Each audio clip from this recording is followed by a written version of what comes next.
ማህሌት ከዝና ጋር ተባብራ ሞገስን እንዲታገት አድርጋዋለች። ሞገስ አሁን ላይ በአጋቾች እጅ ላይ ይገኛል።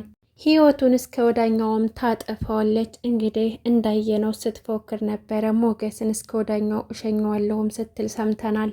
ቀጣይ እቅዷ ደግሞ ብሩክ ከሀገር እንዳይወጣና ምሳሌ እንዳትታከም ማድረግ ነው።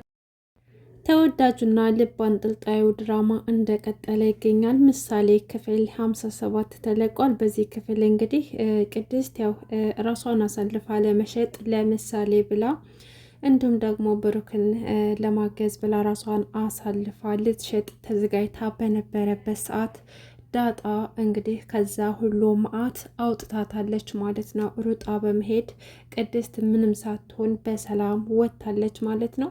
ይህ ደግሞ በጣም አስደሳች ነገር ነው። ቅድስት እንግዲህ ምሳሌ በሷ ምክንያት እንደዛ ስለሆነችባት በጣም ስለፈራችና የምሳሌ ነገር ስላሳሰባት ራሷን እስከ መሸጥ ደርሳ ነበረ እና ብሩክ ደግሞ ምሳሌ በእሷ ምክንያት እንደዚህ እንደሆነች አላወቀም ማለት ያው ቅድስትም ለክፋት አስበው ሳይሆን ምሳሌን ስታጫውታት ኳስ ስትወረወርባት ነው እንግዲህ ራሷን ሲመታት ራሷን ስታይወደቀችው ነበረና አሁን ላይ ሞገስ መኪናውን በመሸጥ ጓደኛውን ከመዓት አውጥቶታል። እንግዲህ ምሳሌ ለመዳንም ለመሞትም አንድ ሳምንት ብቻ ነው የቀረው። በዛም ምክንያት ደግሞ ብሩክ ገንዘብ አልሞላለት ስላለ በጣም ተጨናንቆ ነበረ።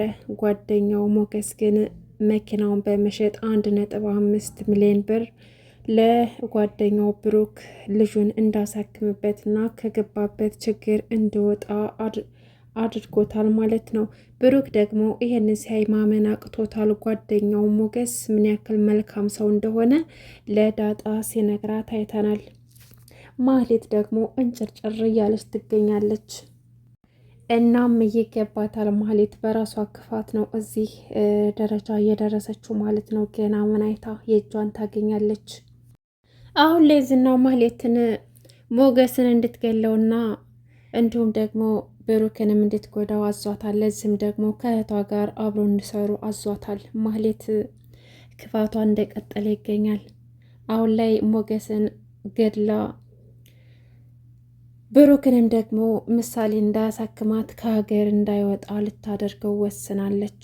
በዚህም ደግሞ እህቷን አብረሽ ትሰሪያለሽ፣ ለዛም ደግሞ ዝና ይፈልጋል እያለችም ስትነግራት ነበረ እና እህቷም ደግሞ ፍቃደኛ አልነበረችም። ብሩክን ከዚህ ሀገር እንዳይወጣ ካደረግነው እመኝኝ የዛኔ ሞገስን እንገለዋለን እናጠፋዋለን አለቻት። ወይ ጉድ! የማህሌት ክፋት። ቅድስት እንግዲህ ከመጣች በኋላ ምንም ነገር አታውቅም ነበርና ስካር መንፈስ ውስጥ ሆና ለብሩኬ እንደምትወደው ልትነግረው ነበርና ግን ዳጣ እንደምንም ብላ በኋላ ኃላፊነቱን ትወስጃለሽ፣ አንቺ ልጅ ምንም ነገር አትበይ፣ እኔ አያገባኝም እያለች ልታከላክላት ብትሞከረም እሷ ግን ስለሰከረች ብሩክም ሊያዳምጣት አልፈለገምና እንደዚህ ያደረግሻት አንቺ ነሽ ዳጣ፣ ቅድስት በጭራሽ እንደዛ አታደርግም እና አሁን በቃ ስለሰከረች ውሰጃትና አስተኛት ይላታል። ዳጣም ተወስድና ቅድስትን ታስተኛታለች። ተኝታ ከተነሳችም በኋላ ራሷን ቤቷ ስታገኘው እንዴ ብሩ የታለ ብሩስ እያለች ስትጮህ ዳጣ አረጋጋቻት።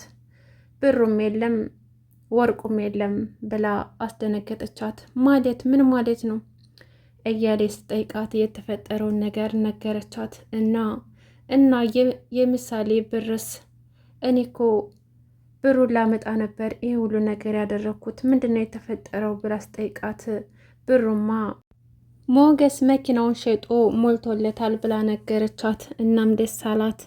እናም ማታ የት እንደነበርሽ ብሩክ ይቆጣል ብዬ ስላሰብኩኝ አልነገርኩትም፣ አሁን ምንም እንዳልተፈጠረ ሆነሽ ሂጂ ትላታለች። እሷም እሺ በቃ ብላ ራሷን ታረጋጋለች። ዝናና ማህሌት እንዴት አድርገው ብሩክንና ሞገስን ማጥፋት እንዳለባቸውና ወጥመዳቸው ውስጥ ማስገባት እንዳለባቸው ተነጋገሩ።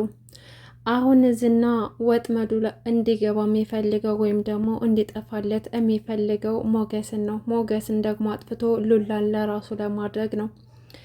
ማህሌት ደግሞ ብሩክ ከሀገር እንዲወጣ አትፈልግም። እንዴት ብላ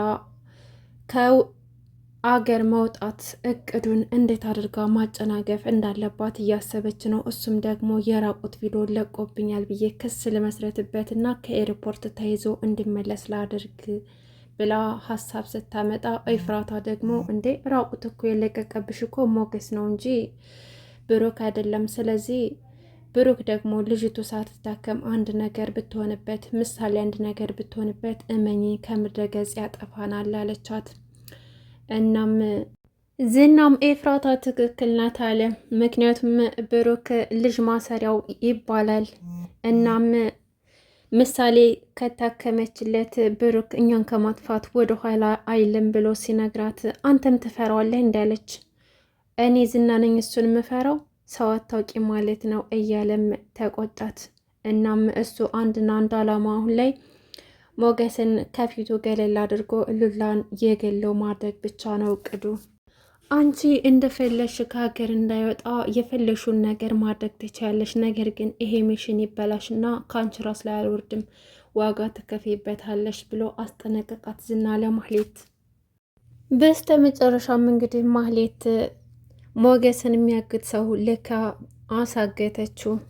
በጣም ያሳዝናል። ውድና የተከበራችሁ የቻናል ቤተሰቦች ለዚህ ቻናል አዲስ ከሆናችሁ ሰብስክራይብ በማድረግ ቤተሰቡን እስካሁን አብራችሁ ስለቆያችሁ ከልብ ነው ማመሰግነው። መልካም ጊዜ ተመኘውላችሁ።